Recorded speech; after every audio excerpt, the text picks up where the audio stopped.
So we had our Christmas season, our New Year season. We're in the new year. Right. So that means midwinter. Right, which also means sick season. Maladia. So there are a lot of people out there who would go to the conventional Tylenol, Motrins. Us Italians. No, we need the Italian penicillin. We need you the don't remedies. Understand. And that penicillin is called Pastina. So we have that. I saw that you made some recently, and I know you have your own recipes on how you make them. So Well, it's not a recipe. no, it's a recipe. It's not a recipe. Well, there are a bunch of people who don't know. I know. About It's these. like it's second nature to us. That's what I'm saying. But really, I don't consider pastina a recipe. But you could actually make it in different ways. So how are some of the ways? So, like the pretty much basic, easy way to do is just colorato, right? You're just boiling water, throw in a bouillon cube, and then you throw in your pastina. Plain and simple. You could do the little tiny pastina. You could do the little stelline. You could do the acine di pepe. That's also the little round ones. Okay. Or you could do orzo. Right. Whatever you like. Yeah. So that's the basic pastina. After that, there's another one. Now, I never grew up having this one, but it's really good. Where you boil chicken broth, and then you throw in your pastina, and you cook it. Shut it off, and then you add like a little butter. You throw in grated cheese, and you scramble an egg. And then you pour it in, and So you whisk it all together. Okay. So it makes it like more rich, like a richer flavor. It It's more thickens. filling, But I feel nourishing. But the thing is, I feel like healing. the pasta, when you cook the pasta in the broth, the flour and stuff from the pasta already makes it like already thicker. So adding But that's like starch. That's what I'm saying. It's like a starchy- But not really. Like Okay. with the butter, the egg, the cheese, like it makes it rich. Like Okay. another. It's like soothing. I don't Okay. know. I don't know how to explain it, but it's so good. okay. No, I'm listen. gonna try it that way. No, I'm definitely gonna do that. But there was also one that obviously when you're sick, you're not supposed to have cheese. This is like another pastina, like Right. more for like kids, like just to make with the formaggino. And formaggino, for those who don't really, It's like an Italian soft round cheese in like a foil wrapper. the foil. I can Yes. never find that. I No? can't find the Yeah, gold go to foil Italian one. shops. I even think like European shops have it. They should have them, but I'm not Now sure. you just boil water like regular, salted. Cook your pastina. Then you drain it, but you save the pasta water. Of course, that's the secret. Then you put it in the hot pot, like mashed potatoes. You need the hot pot. Throw in the pasta, and then you throw in the little formaggino in there too, and you keep like mixing it to like break it down and make Right. it creamy, and then you add your pasta water as you need it, So it's like, to, like, an loosen Italian it. mac and cheese. pretty much. Which honestly, I kind of like it that way because those formaggino, they're already a soft cheese, and they like hit the right level of like they're not even salty. They're just like Think this of creamy. like cream cheese, Right, it's like cream but cheese. it's an Italian version. Right. So I have a way that I've been doing it lately, and my pastina is a little different. So I would actually get my chicken broth, and I would throw in carrots, onion, and garlic. That's soup. Hold on. No. It's a little different. So I boil all that down, right? When I'm done boiling all that down, I get the carrot, the onion, and the garlic. I put it into a blender. I put a little bit of the broth in there just to make sure that it's going to mash up nice. I blend it. I pour it back into the broth with a colander to remove any particles. To keep it smooth and To just keep it get smooth. the liquid, right? 1 or 2 dabs of butter, and it's a thickening, just for a little bit of thickening. It's when you have those vegetables blended in with the broth, it's a totally different flavor. You get all those vitamins. I mean, you get it in the broth anyway, but Right. having it in there. But I'm taking out and I'm talking about, I want this thing blended. Like it needs to be You like like liquefied. everything smooth. I've noticed this about you. Yeah, well, no. If it's a soup, it should be What smooth. was it? One time you Which came one? over and we made sangria, and Yes. then we did cherries. Yes, I had the You're like, Enza, you got a cheesecloth. I want to make it smooth. I'm like, Marcus, it's sangria. There's fruit chunks in it. Listen. It's okay. Listen. And you're like, cheesecloth. I'm like, okay, here's a cheese. Take it. So In that time, I was trying to juice a cherry. You ever try to juice a cherry? I'm telling you, that's just how it is. I'm just juicing a cherry. I never tried to sit there with the thing and like, you know how you do oranges on that thing with the spear and you try to like squeeze it? You don't have that for cherries. So what did I have to do? I had to put it all in a bunch and squeeze the hell out of that thing to get it out. You were going to town. You enjoyed it. But it tasted great though. It tasted awesome. I love it. And you tasted the cherry. I'm not scared of chunks. I have teeth. I know. But if it's like a soup, it needs to be smooth. You don't want to see nothing. You just want smooth. I want the smooth and my pasta. Brodo. That's it. That's it. If it's a stew, different story. Okay. I want my chunks. I'll leave my chunks. But with that, so with the way that I'm doing it, and then I add a dab or two of butter to it just to smooth it out, totally different flavor. Because you're getting the whole flavor of the onion, the garlic, and the carrot. It's a little different. When you're sick, you have the energy to do all of that? If I'm sick, I notice when I get sick, I don't normally have like body aches. A lot of people get body aches. They feel like zombies they throw themselves on the bed and they're done. I don't really get that much. I'm able, like, it's all up here where my sickness or in my chest. I don't get that body ache. I don't know what it is. Maybe it's the Italian in me. I still eat regular. Oh, yeah. Cheese. I'm not like, granted, I love pastina. I want brodo, like, to make me feel better. It's, like, comforting. But, like, at the end of the day for breakfast, I'm, like, still looking for, like, food, you know? Yeah, no, because they always say, dinner. What do they always say? Stay away from cheese because it's a starting of a phlegm. Yes, well, foods lead to other things, of course, 100%. I couldn't give a damn. I'm eating all of it. Mozzarella, then provolone. You're coughing like an animal everywhere. Good, let it all come up. I'm already here. I already took the time off of work. Here I am. Oh, my God. And mentioning about being the sick season, I was out for the holidays. Going back to work, I've never seen so many people coughing up a lung in my life. That's why I think it's good that we're talking about this. A lot of people don't even know like what they can do. They just keep relying on medication and all this other stuff, which is good, which is fine. Well, you got to be hydrated. Yes. Number one, you need to flush this crap out of your body. Yes. So you need lots of water, stay hydrated, juice. And unfortunately, there are things that people don't want. What people don't want. Ginger.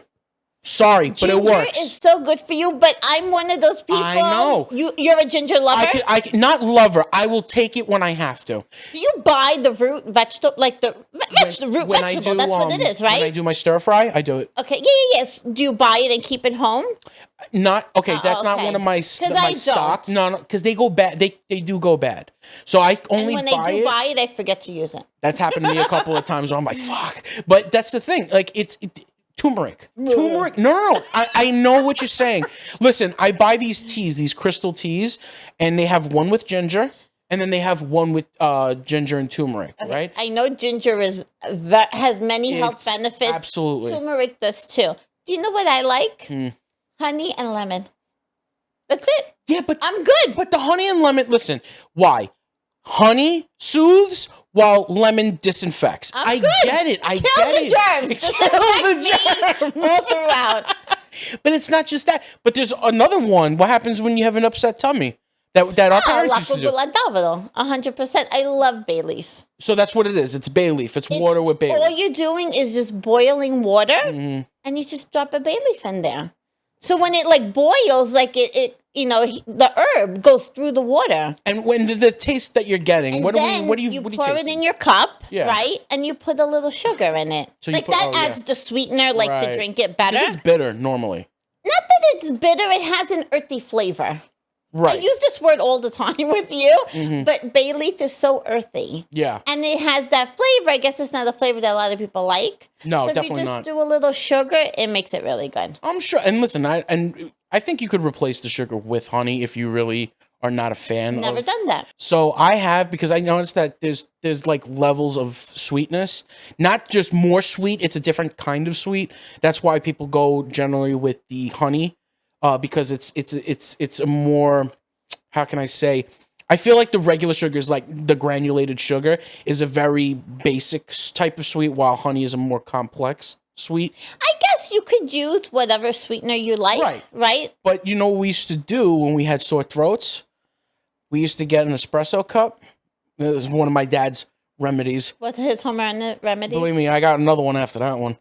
It was an espresso cup. He would put about this much honey into it, and then he would put lemon, like a whole lemon. Mix it. I'm talking about and he would make me gargle that freaking thing for an hour. Oh, wow. Because again, well, no, you would drink that. I drank it afterwards. You're supposed to gargle I with think it. when you gargle is like With salt. hot water with salt to disinfect those germs. So it works the same with that because the lemon citrus. I'm not a good gargler. No? I'm not. Oh well, for me, I'll gargle. I'll do whatever. But the thing with that was that the whole purpose of that, because when you drink it, it's only a one-time shot. But when you gargle with it, it stays. You're exactly loading everything. But that's what it is. So the citrus, and you know how you know it would work? The burn. Because when you have mala de gola, when you have a sore throat, that citrus is disinfecting. The citric acid is cleaning the throat. So you would gargle that. Plus the honey would help soothe it, so you're not sitting there gargling fucking alcohol. You know, like you're cleaning. It feels better. Yeah. And then, yes, I was supposed to probably spit it out, but I drank it anyway. Yeah. Who doesn't like lemon and honey? But that was just one of the old school remedies. There's a lot of old school remedies. Yeah. But they work. I hate to say it. They all come from a place. Of course. That it came about. It's just, works. I don't want to admit to these old witchcraft fucking. It's not witchcraft. No, it's nunness remedies. That's what they are. I understand. Like, did your family have any weird ones that you would be like? I know this is not really food related, but any weird ones that? No, I take the fifth. You take the fifth. Okay, so there you go. I have one. I take the fifth. So I have one. This is another one of my dad's repertoire. It's in his repertoire. So I remember we would go to the beach, and one day, you know, when your head just soaks in that sun really badly, you're not wearing a hat, dry weather. I actually have seen that. Okay. What you're talking about, what you're getting. It can get bad. Like, you feel like your head is like this. Yeah. So he goes. That's actually what it's called, usulandesta. Usulandesta. When you have the sun like in your head. Right. And it's painful. It's bad headaches. If it wasn't for that, I probably would have went to bed and just slept for a day, because that's how much, and you could feel it like just on the outside how hot it was. So what he would do was he would grab a flat dish, not all the way flat, but it had ends had curve on it. A little curve to hold. A little hold. We put water on it. He said, "Here, put this on your head and hold it." So I would hold it like a sombrero, like that. No, right. He would get a cotton ball, and he would wind it up with like the sewing twine or whatever, like if you're fixing a shirt or whatever, just so the cotton ball stays the way it's supposed to. And he would submerge it in alcohol, and he put it in the middle of the dish, right in the center where my head was. And he would grab a glass cup, a large cup, and he lit the cotton ball on fire, and then he put the cup over the cotton ball to where it was in that open space. When I tell you the noise, the boiling, everything that came through the dish into the cup, it was like a firework fest up. And I heard it. Not only did I hear it, but I felt it. It came up from underneath my eyes all the way up, and I was like I just woke up. Like I was in a fog, and this thing just came right back up. And I said, no way this worked the way it did. He did it. He goes, let me get whatever's left. I'm like, okay, so if it does the same thing, then this is just some kind of chemical reaction that you people figured out, and you think it's all. Almost nothing happened on the second go around, and I felt fine.